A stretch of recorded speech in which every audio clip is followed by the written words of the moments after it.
नमस्कार, मैं हूं आपके साथ अंकिता पाल। बुलेटिन की शुरुआत करते हैं। मोहनलालगंज लोकसभा क्षेत्र में विशाल जनसभा का आयोजन किया गया। सीएम योगी आदित्यनाथ ने भी विशाल जनसभा में शिरकत की। सीएम ने चुनाव को लेकर जनसभा को संबोधित किया। सीएम योगी आदित्यनाथ ने क्या कुछ कहा है, आपको भी सुनवाते हैं।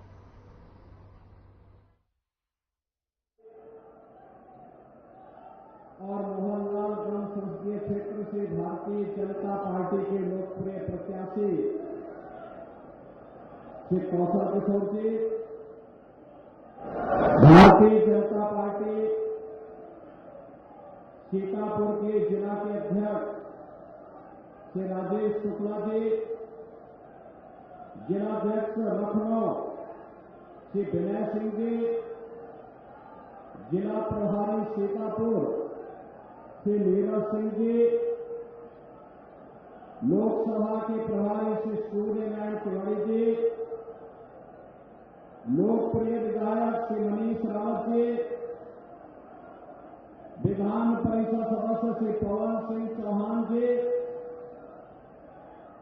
विधान परिषद सदस्य उमेश द्विवेदी जी, जिला पंचायत अध्यक्ष सीतापुर श्रीमती श्रद्धा सागर जी, पूर्व जिलाध्यक्ष लखनऊ श्री कृष्ण मोदी जी, लोकसभा के संयोजक श्री अरुण सिंह जी, आज के इस कार्यक्रम में उपस्थित भारतीय जनता पार्टी के सभी पदाधिकारीगण, सिगौली और मोहनलालगंज संसदीय क्षेत्र से जुड़े हुए सभी उपस्थित बहनों और भाइयों, सिद्धेश्वर धाम की इस पावन धरा पर सिगौली में आकर के मुझे आज आनंद की अनुभूति हो रही है। गत विधानसभा चुनाव में आपने भारतीय जनता पार्टी को अपना आशीर्वाद दिया। आज पुनः मैं भारतीय जनता पार्टी के प्रत्याशी के लिए आपका आशीर्वाद मांगने के लिए यहां पर सिद्धेश्वर धाम की इस पावन धरा पर आपके बीच आया हूं। इस पावन धाम को कोटि कोटि नमन करते हुए मैं आप सबका हृदय से अभिनंदन करता हूं, स्वागत करता हूं। बहनों और भाइयों, लोकसभा चुनाव के 3 चरण संपन्न हुए, कल चौथा चरण भी संपन्न हो जाएगा। बहनों और भाइयों, पूरे देश के अंदर लोकसभा चुनाव की एक लहर चल रही है और यह लहर चौथे चरण के बाद भारतीय जनता पार्टी और हमारे लोकप्रिय नेता मोदी जी के नेतृत्व में, उनके पक्ष में सुनामी बनने वाली है। क्योंकि जनता के मन में एक ही भाव है, पूरे देश के अंदर एक ही आवाज है और वह है कि फिर एक बार और अब की बार बहनों भाइयों, जिससे भी हम पूछते हैं कि फिर एक बार मोदी सरकार ही क्यों, उनके मुंह से एक ही बात निकलती है, एक ही बात वे कहते हैं कि जो राम को लाए हैं हम उनको लाएंगे। जो राम को लाए हैं और जब राम का भक्त देश की सत्ता का संचालन कर रहा हो तो हो है वही जो राम रसी राखा। और प्रभु राम तो भक्तवत्सल है, अपने भक्तों पर जरूर कृपा करते हैं। इसलिए जनता कहती है कि फिर एक बार मोदी जी के तीसरी बार प्रधानमंत्री बनने से परेशान हुए लोग हैं, जो या तो भ्रष्टाचारी है या भारत के विकास को देखना नहीं चाहते। और इसमें 2 ही प्रकार के लोग आ रहे हैं। एक समाजवादी का एक गठबंधन और दूसरा पाकिस्तान। यानी इन दोनों को अच्छा नहीं लग रहा है। दोनों के स्वर भारत के विरोध में, भारतीयता के विरोध में, मर्यादा पुरुषोत्तम श्री राम के विरोध में, भारत के अनुसूचित जाति, जनजाति और पिछड़ी जाति के लोगों के विरोध में, बेटी और व्यापारी के विरोध में बरबस फूटते हुए दिखाई दे रहे हैं। बहनों भाइयों, पूरे देश के अंदर जनता ने इस बार ठाना है, और इस बार क्या ठाना है कि मोदी जी को प्रचंड बहुमत के साथ तीसरी बार देश की सत्ता को सौंप करके आत्मनिर्भर और विकसित भारत की परिकल्पना को साकार करना है। यह एक अवसर है हमारे लिए। इतिहास के कैसे मोड़ पर हम खड़े हैं, इतिहास के कैसे मोड़ पर हम खड़े हैं। बहनों भाइयों, जहां पर हम इतिहास बनाने की ओर जा रहे हैं, और इतिहास यही बनने जा रहा है कि लगातार मोदी जी प्रचंड बहुमत के साथ तीसरी बार भारत की सत्ता का संचालन करने की ओर अग्रसर हो रहे हैं। बहनों भाइयों, मैं आज इसीलिए आपके पास आया हूं। आपने 2022 में अपना आशीर्वाद भारतीय जनता पार्टी को दिया, और मनीष रावत यहां से भारतीय जनता पार्टी के सिंबल से विधानसभा में पहुंचे, और आज परिणाम क्या है? इस सीतापुर जनपद में नैमिष धाम को हम अयोध्या धाम की तर्ज पर विकसित करने का काम कर रहे हैं। आपने देखा होगा सितौली का रास्ता और आसान हो रहा है, क्योंकि लखनऊ का किसान पथ बन करके सीधे आपको मोहनलालगंज के साथ जोड़ने से उतावला दिखाई दे रहा है।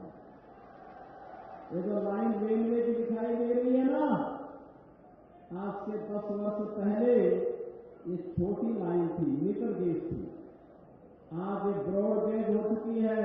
अब ट्रेन जब चलती है ना लखनऊ से, तो बहनों और भाइयों, बुलेट ट्रेन की तरह तेजी के साथ दौड़ते हुए आपको आगे की यात्रा पर लेकर के चल जाती है। ये है आज का विकास। कांग्रेस के समय, समाजवादी पार्टी के समय एक तो उनका विकास का विजन ही नहीं था,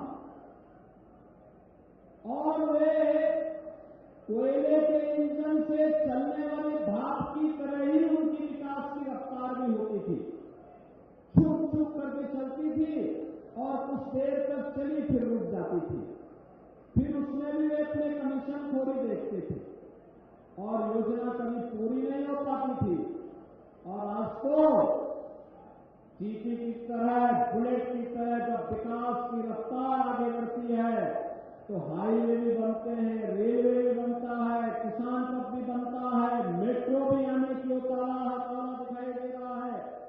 लखनऊ एयरपोर्ट का आपने देखा होगा, दुनिया के लोग आज उसकी तारीफ कर रहे हैं, और अयोध्या धाम के साथ साथ नैमिष धाम भी आपकी आस्था का प्रतीक बन जाता है। भाइयों, one district one medical college का सपना भी साकार होता है।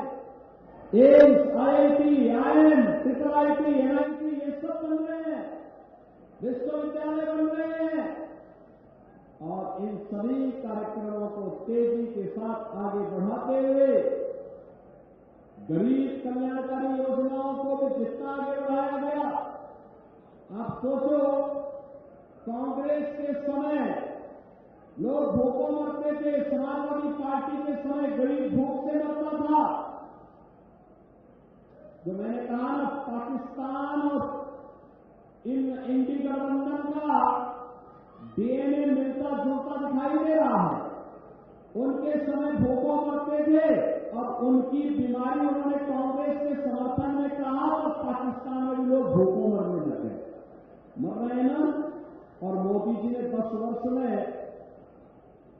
10 वर्ष में जितनी आबादी पाकिस्तान की है उससे बड़ी आबादी को गरीबी की रेखा से ऊपर उठा करके खुशहाल जीवन जीने के लिए आगे बढ़ाया है। 25 करोड़ लोग गरीबी रेखा से मुक्त हुए हैं। बहनों और भाइयों, 60 करोड़ लोगों को आयुष्मान भारत में 5 लाख रुपए का स्वास्थ्य बीमा का लाभ प्राप्त हो रहा है, हर वर्ष लाभ प्राप्त हो रहा है। 50 करोड़ गरीबों के घर में अकाउंट खुले, 12 करोड़ ज्यादा किसानों को किसान सम्मान निधि का लाभ प्राप्त हो रहा है। 10 करोड़ गरीबों के घर में एलपीजी का सिलेंडर भी पहुंच गया है। उत्तर प्रदेश में हम लोगों ने होली और दीपावली में भरा सिलेंडर इन सभी परिवारों को उपलब्ध करवाने का काम कर रहे हैं। 4 करोड़ गरीबों के मकान बने हैं। सर्वाधिक मकान तो आपके सीतापुर जिले में बने हैं। भाइयों बहनों, ये जो विकास है, कांग्रेस को मौका मिला था 60-65 वर्षों तक, एक सरकार के समय मौका मिला था, इन्होंने विकास नहीं किया। हां, बैरियर जरूर बनते थे, गरीब को भूखों मरने देते थे, किसान को आत्महत्या करने देते थे। और इसीलिए हम लोग आए हैं, जिन लोगों ने आपकी आस्था के साथ खिलवाड़ किया, अयोध्या में राम मंदिर के मार्ग में जो बाधक थे, जो लोग आपके विकास में बाधक थे, जो लोग गरीब को भूखों मरने के लिए मजबूर कर देते थे, जो लोग अन्नदाता किसान को आत्महत्या करने के लिए मजबूर कर देते थे। बहनों और भाइयों, जो मोदी जी कहते हैं कि यही समय है, सही समय है, यही समय है, इन लोगों की जमानत जब्त करवा दीजिए जो लोग देश के भविष्य के साथ खिलवाड़ कर रहे थे। करेंगे, जमानत जब्त करेंगे इन लोगों की, करेंगे। सिगौली फिर से यहां पर मोहनलालगंज संसदीय क्षेत्र से श्री कौशल किशोर को भारी बहुमत से विजयी बना के भेजेगा, भारी बहुमत से विजयी बना के भेजेगा। हमें इस संकल्प के साथ चलना होगा। मेरे साथ बोलेंगे जय श्री राम। बहनों और भाइयों, ये कांग्रेस और सपा के लोग एक और साजिश कर रहे हैं। इनकी साजिश क्या है?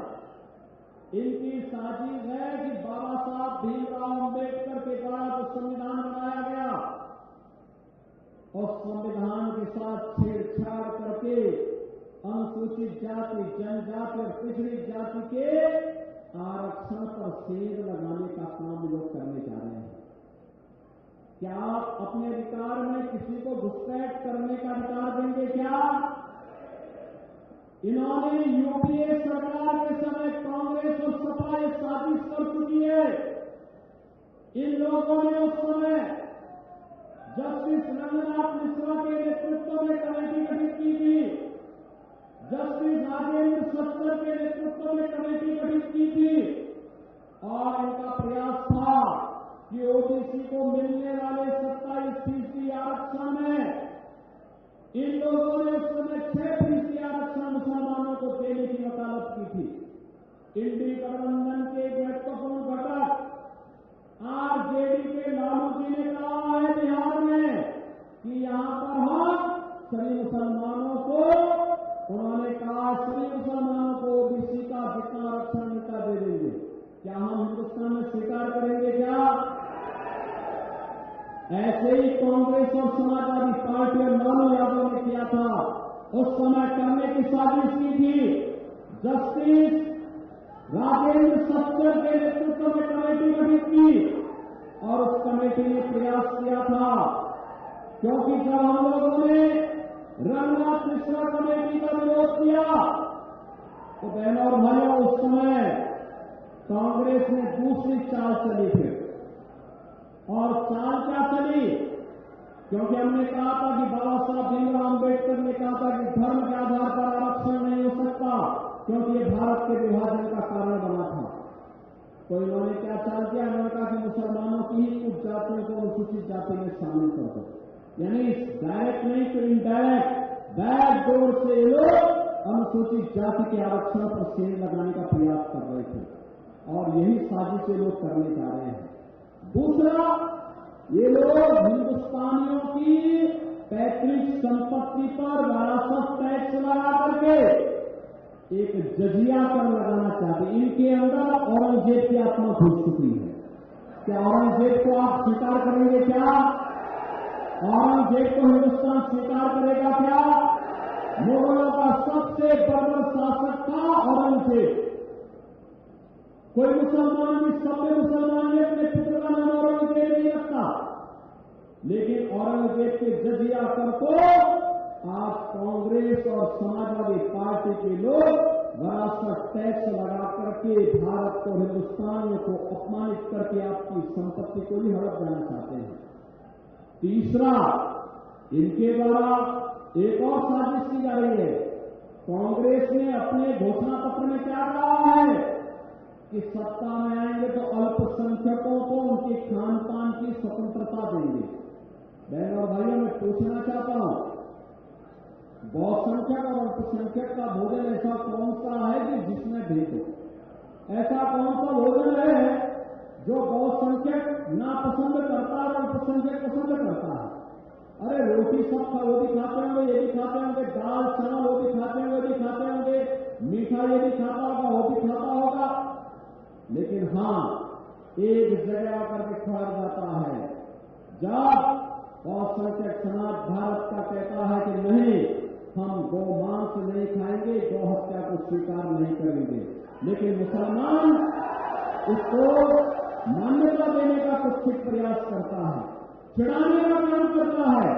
और कांग्रेस कह रही है कि उनको गौ मांस खाने की स्वतंत्रता देंगे। क्या आप कांग्रेस को वोट देकर के, सपा को वोट देकर के आप ये पाप करेंगे? क्या अरे आने वाली पीढ़ियां और हमारे पूर्वज कभी माफ नहीं करेंगे, कभी माफ नहीं करेंगे इस पाप के लिए कि हम केवल कुछ नहीं स्वार्थ के जाति में रह करके हम गौ माता की हत्या की स्वतंत्रता इन कांग्रेसियों को दे देंगे क्या? और इसीलिए मैं आया हूं आपके पास कहने के लिए, मोदी जी का शासन भारत को दुनिया की ताकत बनाने का शासन है। मोदी जी का शासन हमको, भारत को तो दुनिया की ताकत बनाने का ही, दबाने का अधिकार दे ही रहा है, साथ साथ यह लोग तो सुधर ही रहा है। और अयोध्या धाम में 500 वर्षों के बाद रामलला का विराजमान जो हुआ है ना, तो इस लोक के बाद परलोक में भी अपने पूर्वजों को बताने के लिए कि देखो, आपके संकल्प को हमने पूरा किया, हमारी पीढ़ी ने पूरा किया। क्योंकि ये भारतीय जनता पार्टी की सरकार इस संकल्प को पूरा इसलिए कर पाई, किसने ताकत दी थी? मोदी जी को, योगी जी को। और ताकत आपने दी, आपके वोट में ताकत दी। अन्यथा अगर इस सपा की सरकार प्रदेश में होती और कांग्रेस की सरकार केंद्र में होती ना, तो राम भक्तों पर गोली वैसे ही चलती जैसे 1990 में उन्होंने चलाई थी। चलाया था ना? राम भक्तों पर गोली चलाने वाले क्या इस देश के अंदर शासन करेंगे? क्या रामद्रोही देश के अंदर शासन करेंगे? क्या आतंकवाद के पैरोकार देश के अंदर शासन करेंगे? क्या गरीब को भूखों मारने वालों को और किसानों को आत्महत्या करने वालों को क्या देश? सीएम योगी आदित्यनाथ पहुंचे हुए थे, जहां पर उन्होंने जनसभा को संबोधित किया। दरअसल चौथे चरण का चुनाव नजदीक है, जिसको लेकर लगातार सीएम योगी आदित्यनाथ प्रचार प्रसार कर रहे हैं, लोगों से जनसभाएं कर रहे हैं और बीजेपी के पक्ष में वोटिंग की अपील भी कर रहे हैं। तो बढ़ते आगे, कैसरगंज लोकसभा क्षेत्र में जनसभा का आयोजन किया गया। जनसभा में सीएम योगी आदित्यनाथ ने शिरकत की है। इस दौरान उन्होंने जनता को भी संबोधित किया। सीएम योगी आदित्यनाथ ने क्या कुछ कहा है, आपको सुनाते हैं। कि इस क्रांति धरा पर आज प्रयागपुर की जनता जनार्दन का मुझे दर्शन करने का सौभाग्य प्राप्त हो रहा है। इस पावन धरा को कोटि कोटि नमन करते हुए आप सभी प्रयागपुर वासियों का मैं हृदय से अभिनंदन करता हूं, स्वागत करता हूं। मंच पर उपस्थित भारतीय जनता पार्टी के जिला के अध्यक्ष श्री ब्रजेश पांडे जी, हमारे लोकप्रिय विधायक श्री सुभाष त्रिपाठी जी, श्रीमती अनुपमा जायसवाल जी,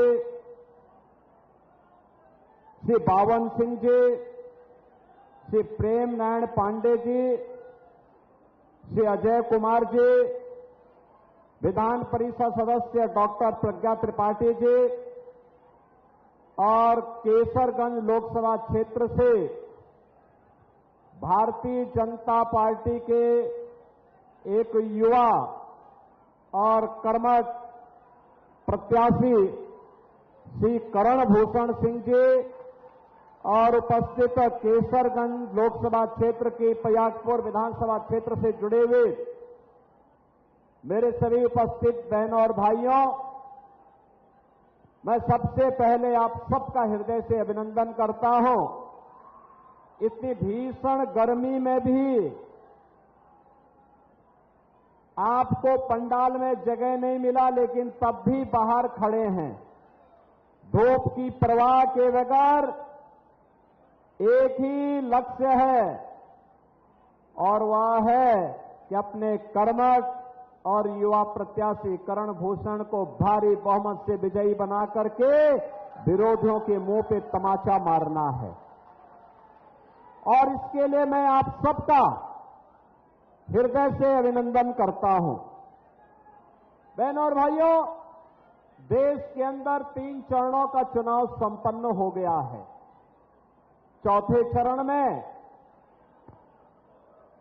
हम सबको भी चुनावी भागीदार में कल भागीदार बनना है। बहराइच की जनता को भी जाना है। केसरगंज 5वें चरण में आएगा, यानी अब तक आधा चुनाव हो चुका है और कल के बाद जब कल मतदान होगा तो मतदान के बाद पूरे देश के अंदर अब तक जो मोदी लहर थी, यह मोदी लहर एक सुनामी बनने वाली है, क्योंकि जनता ने ठाना है कि फिर एक बार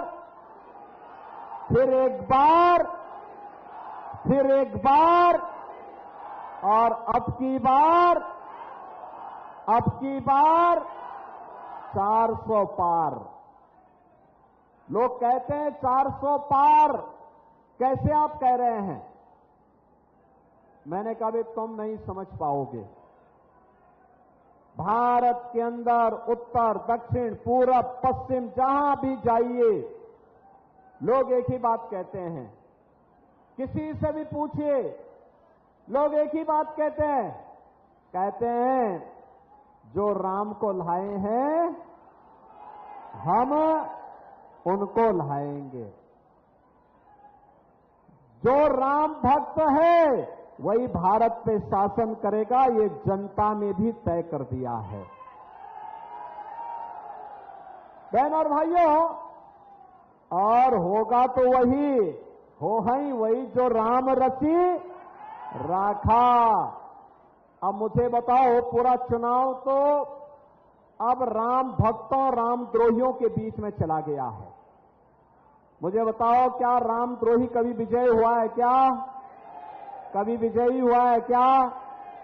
अन्यथा हम सब रावण की पूजा करते ना, कुंभकर्ण और मेघनाथ की पूजा करते, मारीच की पूजा करते, लेकिन नहीं, वह कभी विजयी नहीं हुए, हो भी नहीं सकते हैं।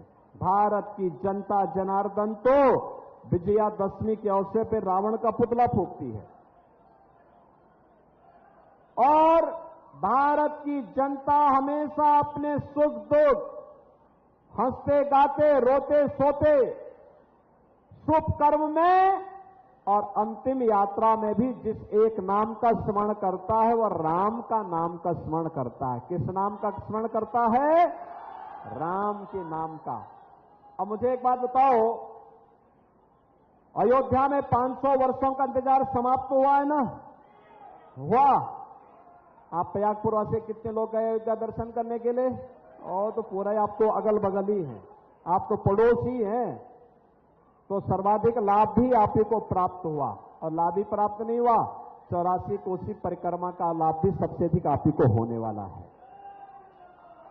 84 कोसी परिक्रमा को बहुत भव्य बनाने जा रहे हैं हम लोग, एकदम फर्राटेदार बनाने जा रहे हैं, पैदल पदयात्रियों के लिए भी और साथ साथ गाड़ी से चलने के लिए भी 4 लेन की बेहतरीन कनेक्टिविटी के साथ अयोध्या की परिक्रमा भी हो जाएगी। लोग भी सिद्ध होगा, परलोक भी सिद्ध होगा। बहनों और भाइयों, आज दुनिया कह रही है कि जो काम भारत के अंदर अयोध्या में हुआ, दुनिया के अंदर कहीं नहीं हो सकता, कहीं नहीं हो सकता। 500 वर्षों के बाद ये कांग्रेस और समाजवादी पार्टी के लोग तो ये मानते थे कि अयोध्या में फिलहाल इस वीडियो में इतना ही। नमस्कार।